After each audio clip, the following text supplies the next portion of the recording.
We are on a roof here in Cleveland, Tennessee. I am Brett with Roof MD. We specialize in roofing and siding, especially solving leaks and roof replacements and dealing with insurance. I'm actually here on a home warranty claim for a customer, and they have a leak in their bathroom in two spots. And this one's pretty easy to assess. There's two old plumbing boots. You can easily see how they are cracked and deteriorated.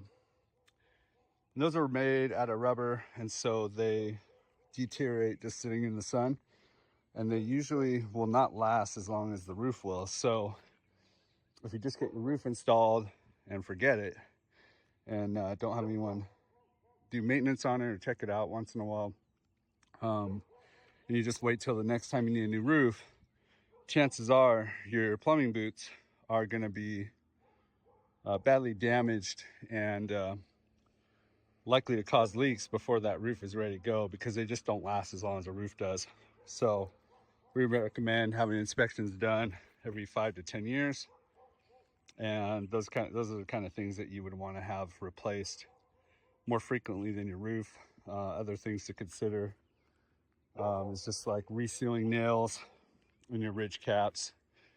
You can see these weren't even sealed, but even if they had been, a lot of times that sealant will also crack early.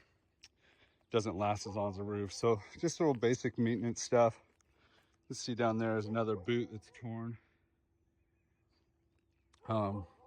They're pretty minor things, but they can cause pretty nasty leaks and end up costing you a lot of money to fix your ceiling and potentially your floors and anything else. So just having those regularly swapped out as needed is a smart move.